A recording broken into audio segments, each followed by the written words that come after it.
Another piece of this is, how would you feel if whatever you are fearing came true? So there's probably a reason that you are forcing or grasping or controlling.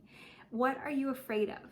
What's on the other side of that? Name it. Like, actually name the fear that you are working so hard to protect and to prevent. And then actually think through, what would you do if that happened? Sometimes just looking at this and putting it in the light can alleviate so much of the burden we feel about that thing. So, for example, one of the things when I was about to publish my book, I was so nervous and I really wanted to just make sure that the outcome was so good because it meant so much to me. And I was really afraid of the reviews being bad, right? But you can't control that. That's something outside of your control. So I was really in this conflicted state of like, I want to put my message out there, but I'm also really afraid of people hating it. And so when I did this practice for detaching, I thought the worst thing ever will be if I get all 1-star reviews and it's the worst book of all time on Amazon.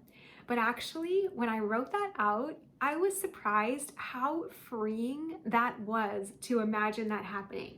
Because this thing that I had been keeping in the back of my head as the worst case scenario was actually somewhat comical. Like, I thought, if I have the worst book in the world and all it gets are 35 1-star reviews on Amazon or 2,000 1-star reviews and that's it, I will still be out here living my life that feels so good and so rich to me. At the point in time, I was like on an island in the Mediterranean. I think I was on Ibiza, like getting the book ready to be published. And I thought, if everyone in the whole world hates this book and I'm just still on an island in the Mediterranean with my husband who would love and laugh with me about it, that's not the worst thing in the world. And just that thought process allowed me to really relax and to just allow whatever happened to happen.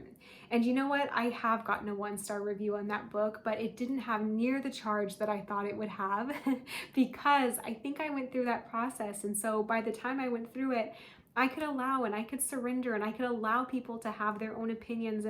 And for the vast majority of those reviews, almost all of them are so positive and wonderful from beautiful humans who resonated with the book. And so by allowing it to just go on its own path, not only did it turn out better than I feared and that I expected, but I think I was able to remove a lot of the pressure and fear that I felt in just keeping worst case scenario in my own head. So if it helps you as well, actually name what is it you're so afraid of happening, and then what would you do if that happened. What you might find is you will have a beautiful life regardless. You will have people who love you either way. You will be able to pick yourself up and to find a solution. This is almost always the case for any possible scenario.